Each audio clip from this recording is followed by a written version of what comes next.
Ndagusuhuje ari nako nanagushimira wowe wahisemo gukurikira amakuru ndetse n'ibiganiro tugenda dutambutsa hano kuri KN Radio, aho tubagezaho amakuru aba arimo aragenda avugirwa mu gihugu cy'u Rwanda ndetse no hanze y'igihugu cy'u Rwanda. Ni mu karere ka Kamonyi ko mu ntara y'Amajyepfo, aho abagizi ba nabi batemye abantu 12 barimo na gitifu. Abaturage bahise bashya ubwoba bitewe n'iyi nkuru iteye ubwoba yumvikanye muri kano karere. Mbese iyi nkuru y'incamugongo yumvikanye mu karere ka Kamonyi yahamuye abaturage yaba yakozwe nande? Kuri ubu abaturage, inzego z'umutekano zaba zatangaje iki? Gumana natwe uyu munsi maze ujye munsi y'iyi nkuru urabona ijambo subscribe cyangwa se abone, utukandaho n'akazugira kaza nako ntugasige nako tugakandaho. Icyo gihe uzaba ushimangiye yuko ugiye kujya uba uwa mbere mu kubona amakuru ya KN Radio tugenda tubagezaho umunsi ku wundi. Reka twitse gatoya ubundi tuze tubavira imuzi n'imuzingo iby'aya makuru mabi cyane yumvikanye mu karere ka Kamonyi, aho abagizi ba nabi biraye mu muhanda batemagura abaturage ndetse na gitifu nawe ntibamusiga.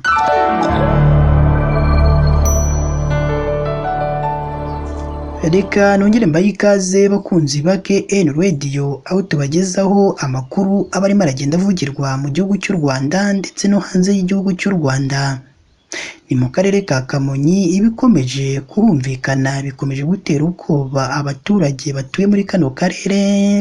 Ejo hashize twabagejejeho inkuru y'abakoraga ubugizi bwa nabi bagafata abagore ku ngufu ndetse n'abakobwa bo muri ako gace, n'ibikorwa byose by'urugomo bagendaga bakorera abaturage batuye muri kano karere ka Kamonyi. Gusa nyuma baza kuraswa na polisi y'u Rwanda, ibyahise bishimisha abaturage batuye muri kano karere nyuma y'uko abo bantu bari bamaze kuraswa na polisi y'u Rwanda. Gusa ntihashize umwanya kuko kuri ubu amakuru atugeraho nonaha avuga ko umunyamabanga nshingwabikorwa w'akagari ka Kabuga wo mu murenge wa Ngamba wo mu karere ka Kamonyi, Bwana Yakaremye Jean Claude, ni umwe mu bantu 12 bakomerekejwe n'abagizi ba nabi bo muri ako karere. Uru rugomo rwabaye ku mugoroba wo kuri uyu wa mbere tariki ya 30 Nzeri 2024, bibera mu mudugudu wa Musenyi, akagari ka Kabuga, umurenge wa Ngamba wo muri kano karere ka Kamonyi, aho abagizi ba nabi biraye mu muhanda n'imihoro batangira abaturage hagamijwe kubambura ibyabo, ndetse 12 barakomereka ku buryo bukomeye cyane. Bamwe muri bano baturage baganiriye n'ikinyamakuru bita Iseka News bavuga ko mu masaha y'isa 10 ndetse na saa 11 aribwo aba bagizi ba nabi biganjemo urubyiruko biraye mu muhanda batangira gutema abaturage banyuraga aho urwo rubyiruko rwari ruherereye.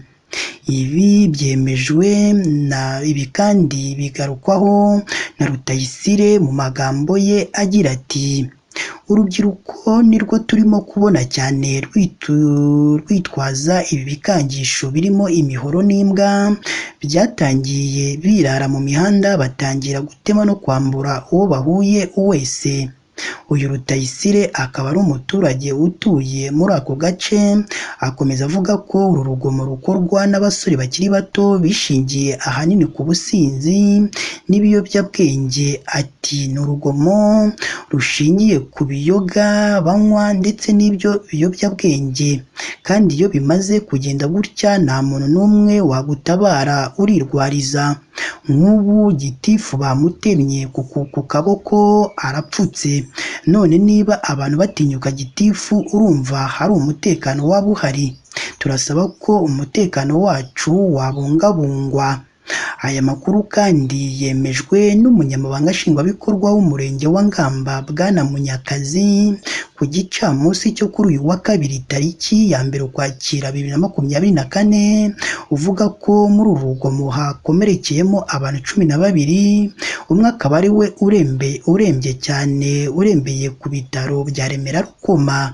Hano uyu munyamabanga nshingwabikorwa yagiraga ati, Ni urugomo rwakozwe n'isoresore aho zateze abantu mu santere imwe ya Musenyi, ahantu banywera rero bagirana ibibazo hagati yabo, baba baraje hanyuma abantu bahuye nabo bose batangira kubatemagura. Bakomerekeje abantu 12 ariko umwe niwe nabonye urembye cyane, nubwo namusuye i Rukoma nkabona biri kugenda biza gahoro gahoro. Uyu muyobozi kandi agira inama abaturage kwimakaza umuco wo gutabarana, ariko kandi akavuga ko hagiye gukazwa umutekano n'amarondo kugira ngo hakumirwe abagizi ba nabi bitwikira ijoro bagahungabanya umutekano w'abaturage.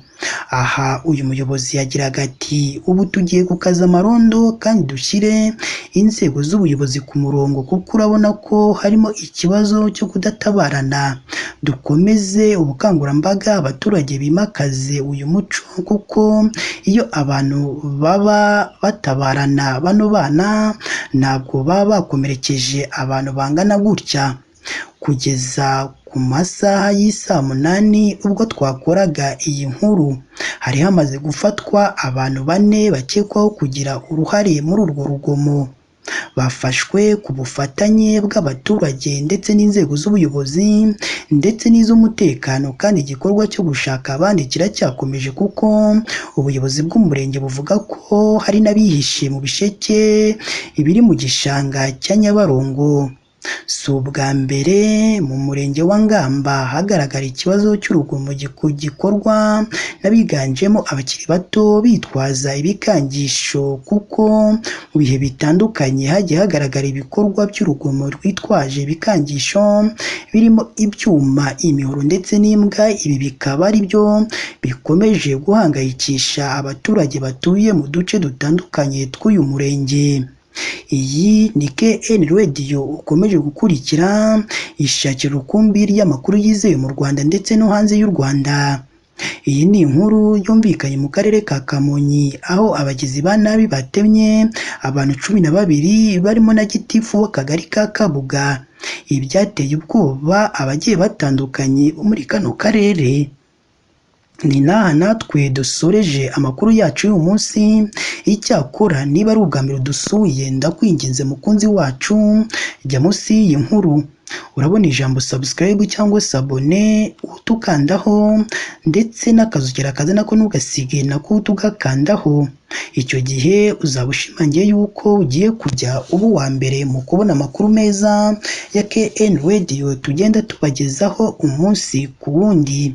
Si ibyo gusa kandi ugomba no kujya ahatangirwa ibitekerezo ukaduha igitekerezo cyawe, haba ari igishima ibyo dukora ndetse n'ikitugira inama y'ibyo twazahinduramo mu makuru tugenda tubagezaho hano kuri KN Radio. Mukomeze mugire ibihe byiza kandi Imana yo mu ijuru ijye ikomeza ibane namwe umunsi ku wundi.